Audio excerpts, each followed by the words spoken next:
بسم اللہ الرحمن الرحیم۔ السلام علیکم۔ یہ ہے ہسٹوریکل ٹیلز۔ آپ سب سے گزارش ہے کہ میری اس ویڈیو کو لائک اور شیئر کریں اور میرے یوٹیوب چینل کو سبسکرائب کریں۔ برائے کرم مجھے پیٹرین کے ذریعے سپورٹ کریں۔ الرحیق المختوم، مصنف صفی الرحمن مبارک پوری، آواز عدنان کندی۔ برائے کرم درود پاک پڑھ لیجئے۔ اللہم صلی علی محمد وعلی آل محمد کما صلیت علی ابراہیم وعلی آل ابراہیم انک حمید مجید۔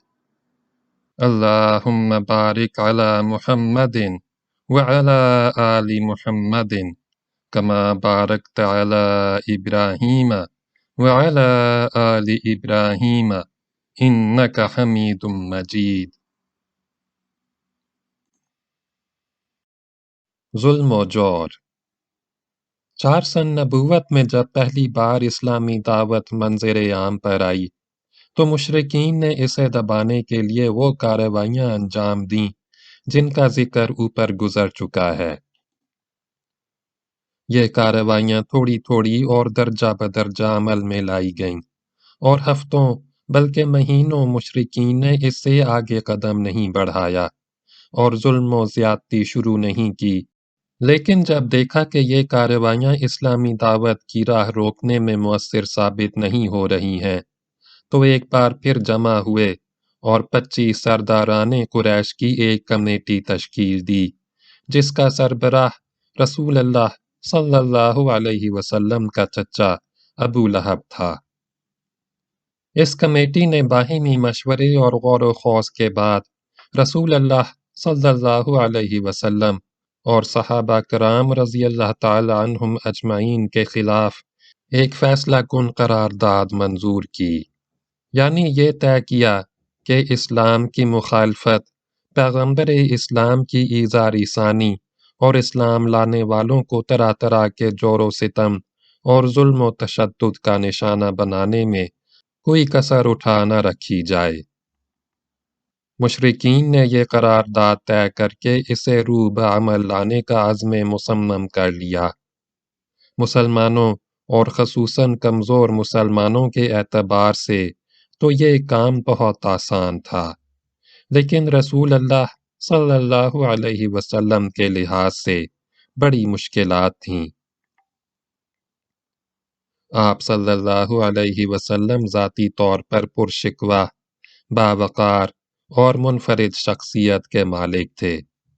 دوست دشمن سبھی آپ صلی اللہ علیہ وسلم کو تعظیم کی نظر سے دیکھتے تھے۔ آپ صلی اللہ علیہ وسلم جیسی شخصیت کا سامنا اکرام و احترام ہی سے کیا جا سکتا تھا، اور آپ صلی اللہ علیہ وسلم کے خلاف کسی نیچ اور ذلیل حرکت کی جرت کوئی رذیل اور احمق ہی کر سکتا تھا۔ اس ذاتی عظمت کے علاوہ آپ صلی اللہ علیہ وسلم کو ابو طالب کی حمایت و حفاظت بھی حاصل تھی، اور ابو طالب مکے کے ان گنے چنے لوگوں میں سے تھے جو اپنی ذاتی اور اجتماعی دونوں حیثیتوں سے اتنے باعظمت تھے کہ کوئی شخص ان کا عہد توڑنے اور ان کے خانوادے پر ہاتھ ڈالنے کی جسارت نہیں کر سکتا تھا۔ اس صورتحال نے قریش کو سخت قلق، پریشانی اور کشمکش سے دوچار کر رکھا تھا۔ مگر سوال یہ ہے کہ جو دعوت ان کی مذہبی پیشوائی اور دنیاوی سربراہی کی جڑ کاٹ دینا چاہتی تھی، آخر اس پر اتنا لمبا صبر کب تک؟ بالآخر مشرکین نے ابو لہب کی سربراہی میں نبی صلی اللہ علیہ وسلم اور مسلمانوں پر ظلم و جور کا آغاز کر دیا۔ در حقیقت نبی صلی اللہ علیہ وسلم کے متعلق ابو لہب کا موقف روز اول ہی سے، جبکہ ابھی قریش نے اس طرح کی بات سوچی بھی نہ تھی، یہی تھا۔ اس نے بنی ہاشم کی مجلس میں جو کچھ کیا، پھر کوہ صفا پر جو حرکت کی، اس کا ذکر پچھلے صفحات میں آ چکا ہے۔ بعض روایات میں یہ بھی مذکور ہے کہ اس نے کوہ صفا پر نبی صلی اللہ علیہ وسلم کو مارنے کے لیے ایک پتھر بھی اٹھایا تھا۔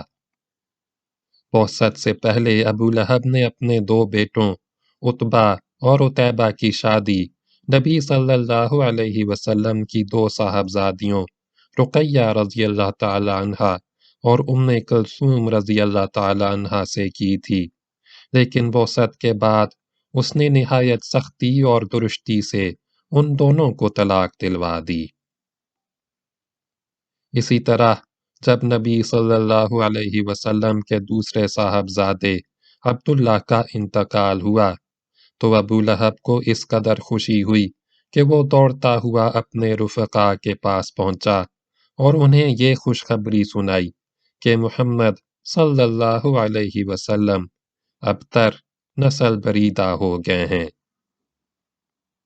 ہم یہ بھی ذکر کر چکے ہیں کہ ایام حج میں ابو لہب نبی صلی اللہ علیہ وسلم کی تکذیب کے لیے بازاروں اور اجتماعات میں آپ صلی اللہ علیہ وسلم کے پیچھے پیچھے لگا رہتا تھا۔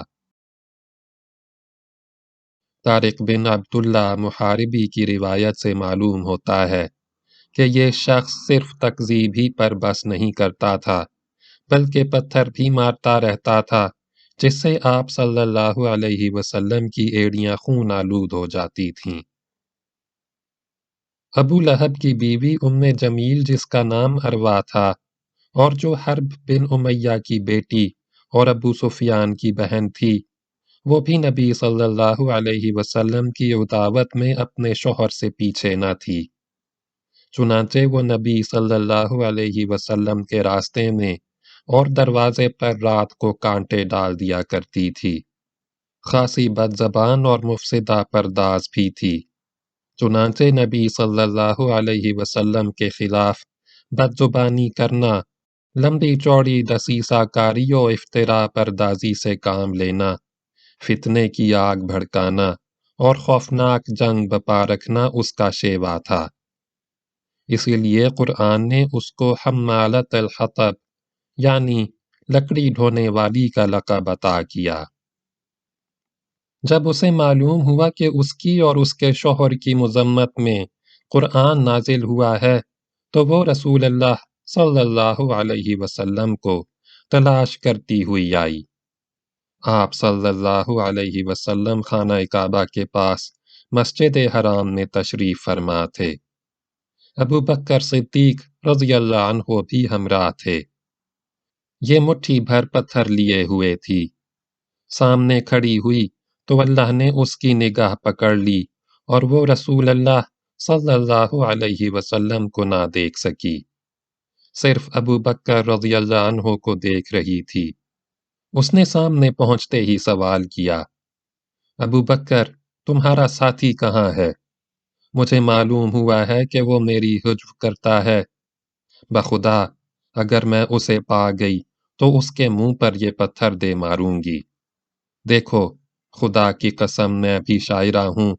پھر اس نے یہ شعر سنایا، مذممن عصینا و امرہ ابینا و دینہ قلبینا، یعنی ہم نے مذمم کی نافرمانی کی، اس کے امر کو تسلیم نہ کیا اور اس کے دین کو نفرت و حقارت سے چھوڑ دیا۔ اس کے بعد واپس چلی گئی۔ ابو بکر رضی اللہ عنہ نے کہا، یا رسول اللہ صلی اللہ علیہ وسلم، کیا اس نے آپ صلی اللہ علیہ وسلم کو دیکھا نہیں؟ آپ صلی اللہ علیہ وسلم نے فرمایا، نہیں، اس نے مجھے نہیں دیکھا، اللہ نے اس کی نگاہ پکڑ لی تھی۔ ابو بکر بزار نے بھی یہی واقعہ روایت کیا ہے، اور اس میں اتنا مزید اضافہ ہے کہ جب وہ ابو بکر رضی اللہ عنہ کے پاس کھڑی ہوئی تھی تو اس نے یہ بھی کہا، ابو بکر تمہارے ساتھی نے ہماری حجب کی ہے۔ ابو بکر رضی اللہ تعالی عنہ نے کہا، نہیں، اس عمارت کے رب کی قسم، نہ وہ شعر کہتے ہیں نہ اسے زبان پر لاتے ہیں۔ اس نے کہا، تم سچ کہتے ہو۔